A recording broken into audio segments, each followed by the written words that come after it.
Olá, meus irmãos, a paz do Senhor Jesus. Estamos aqui reunidos novamente, unidos nesse programa Profissões Bíblicas, ao qual trata das profissões contidas na palavra do Senhor.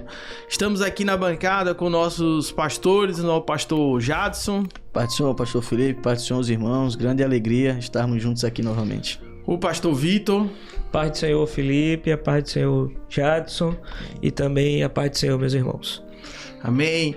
Queríamos convidar você, meu irmão, que está conectando agora, assistindo esse programa pela primeira vez, a participar, a estar comentando, curtindo, compartilhando o conteúdo que tem como finalidade instruir os jovens, instruir aqueles que estão indecisos sobre as profissões que há na palavra do Senhor.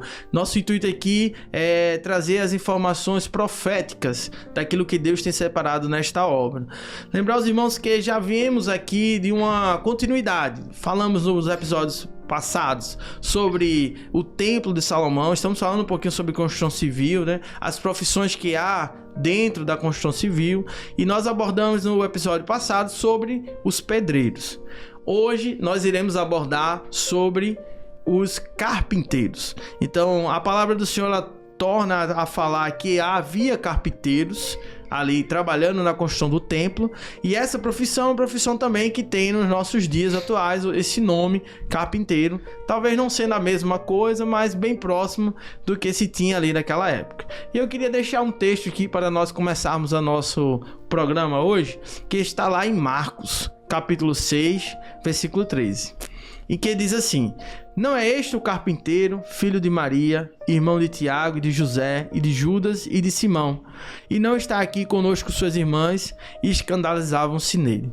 Meus irmãos, que texto profundo. É um texto falando do maior carpinteiro de todos, que foi o nosso Senhor Jesus Cristo.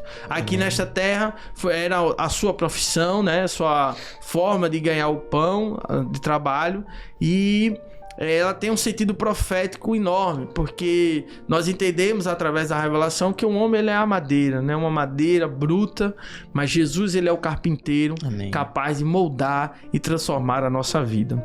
Então vamos dar início aqui aos nossos comentários sobre o Templo de Salomão, voltando aqui sobre a construção. E eu queria chamar o pastor Jadson aqui para conversar um pouco conosco. Jadson, como é que o carpinteiro contribuiu assim na construção do templo? Qual foi os detalhes que os carpinteiros puderam somar na construção daquele grande templo que foi o Templo de Salomão? Amém. A profissão, né, do carpinteiro, ela realmente é algo assim muito antigo, né? E nós vamos ver ela sendo, né, exercida em vários momentos da palavra, né, Felipe? No Templo de Salomão é um desses grandes exemplos, né? O Felipe também citou a própria situação do Senhor Jesus, né, como carpinteiro, né? Lembrando que quando a gente vai ver o original, né, do grego, né, essa profissão de carpintaria, né, que Jesus exercia, era até algo mais amplo, né? Isso mesmo. Envolvia outras atividades além do próprio tratamento em madeira em si, né? Mas engloba também vamos dizer assim, o trabalho na madeira. Nós vamos ver isso desde os primeiros livros da Bíblia, como no Gênesis nós vemos Noé, né, construindo a arca em madeira, né? Então ele também exercia, né, essa profissão, ele conhecia as técnicas da carpintaria, né? Quando a gente se volta agora para o Templo de Salomão, que é o nosso foco, nosso estudo aqui, nós vamos ver que o trabalho do carpinteiro ele vai estar muito ligado, né, à madeira, da forma como o trabalho do pedreiro, que nós vimos no programa anterior, estava ligado à pedra. Então fica até um convite, né, caso o senhor, a senhora que participa conosco do programa, né, quiser voltar e assistir o programa anterior, acredito que o conteúdo também é bastante válido, né? Então, falando da carpintaria no Templo de Salomão, como foi que eles contribuíram, né, para a construção do templo? É importante a gente entender como funcionava a logística no Templo de Salomão, pastor Felipe, né? Grande parte da madeira que foi utilizada no Templo de Salomão, né, naquela construção, ela não era originária das terras de Israel. A grande maioria, a grande parte da madeira, ela veio dos termos de fora de Israel, né? Então, grande parte veio do Líbano, por exemplo. Nós vamos ver que um dos primeiros passos para começar aquela construção foi que Salomão ele fez uma aliança aliança com Irão, justamente para que ele pudesse fornecer aquele material. Então o rei Irão, ele era responsável por coletar aquela madeira no Líbano e trazer, né, fazer toda a logística e entregar essa madeira para ser usada na construção do templo. Nós vamos ver a Bíblia falando, né, especificamente de duas madeiras, que é o cedro e o cipestre, né? O cedro, né, era uma madeira mais maleável, mais moldável, e por causa disso ela era muito utilizada no interior daquela construção, né? Principalmente em acabamentos mais finos, né? Na parte de movelaria também, justamente porque ela era mais facilmente trabalhada pelo carpinteiro.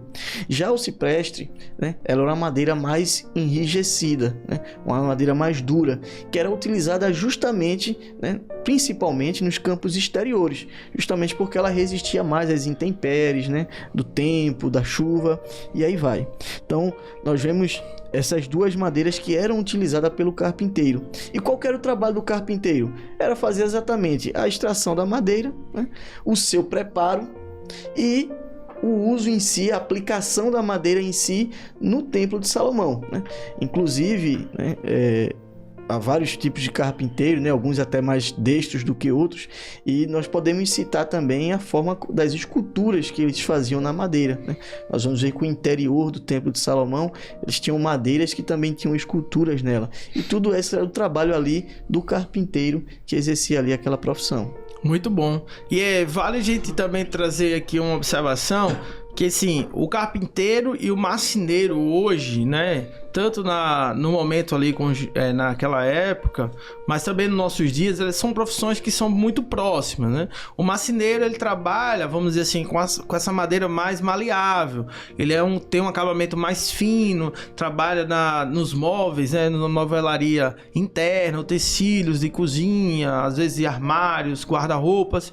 Já se nós olharmos para o carpinteiro mais bruto, né, que é o que pega a madeira, extrair a madeira, hoje no nosso caso é aquele carpinteiro que faz as formas, né, as formas para a construção civil. Então hoje, né, para os dias atuais, quando a gente olha para a profissão carpinteiro, a gente olha mais para aquele cidadão que trabalha ali a madeira para a estrutura. Então ele vai fazer as formas de concreto, ele vai fazer os moldes, ele vai fazer todo aquele aparato necessário para que ela comporte e suporte o concreto ou qualquer tipo de estrutura que virá depois ali para complementar a estrutura da obra, né? Então isso é muito relevante para o carpinteiro, porque ele trabalha com a estruturação. Então, se nós compararmos aqui a estrutura de madeira, né, alguns países, né, têm isso no seu método construtivo de ter a estrutura de madeira. Então alguns países na Europa tem como casas de madeiras, eles seguem toda a estruturação de madeira.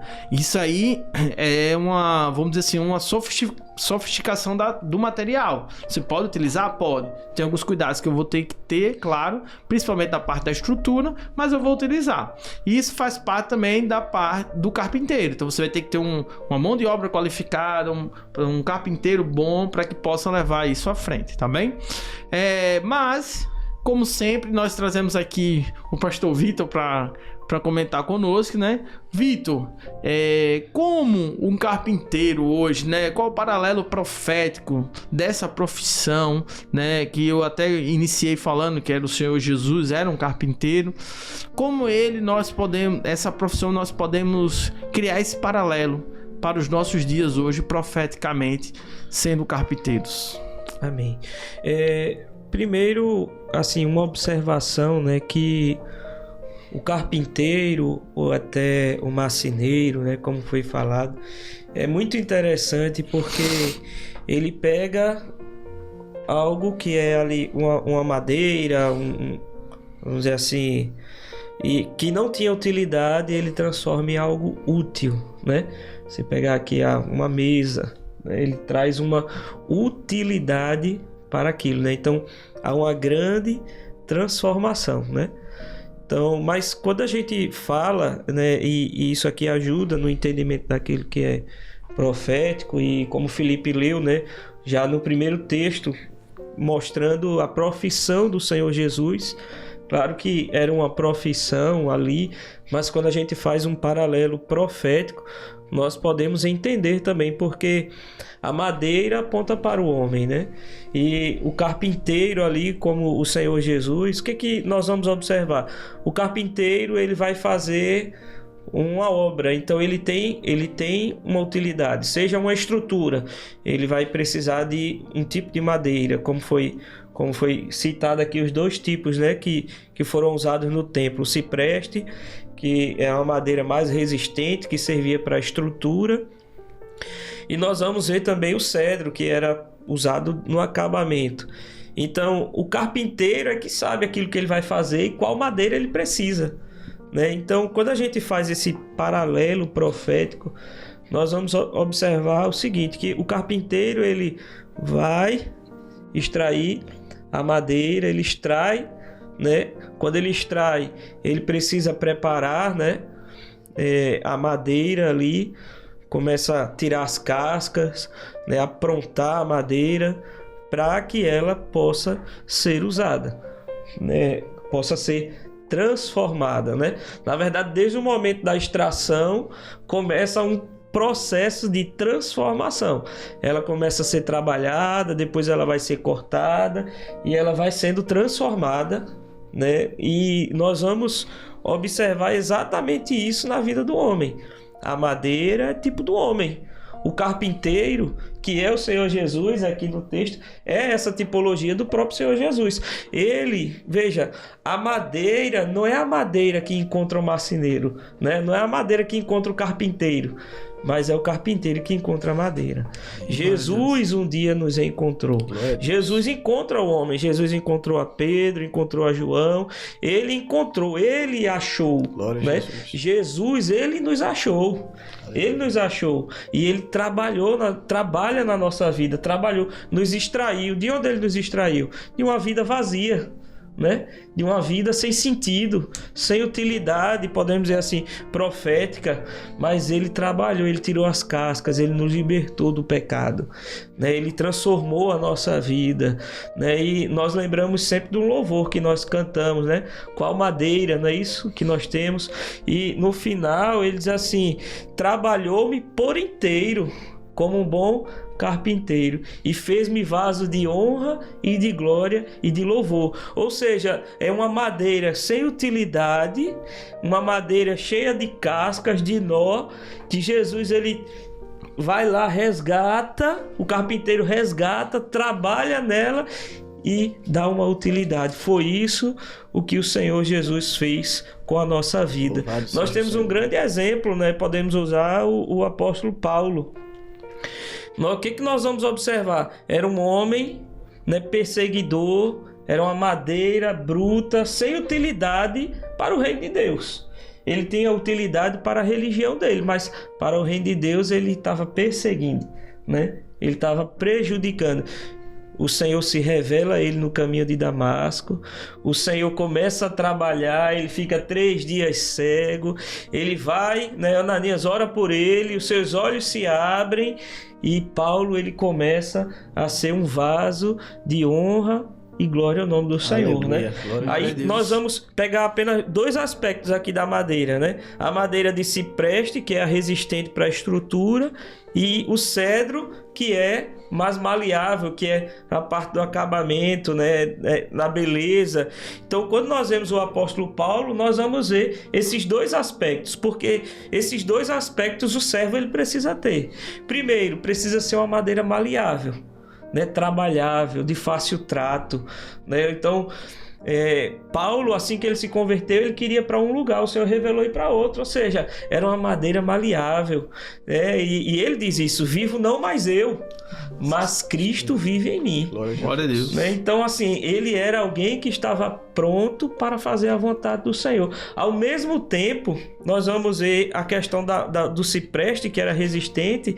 Ao mesmo tempo que Paulo, ele era maleável nas mãos do Senhor para realizar a obra, Paulo, ele era também como uma madeira de cipreste, resistente às lutas, às perseguições, foi apedrejado, né? Foi chicoteado, então foi perseguido de toda forma, e ele chega a dizer: olha, eu estou pronto para morrer, Ou seja, era madeira resistente às provas, às lutas, né? Então, assim, meus irmãos, somos nós, né? Quando o Senhor nos chama e transforma a nossa vida, nos torna uma madeira maleável, ao mesmo tempo resistente, né?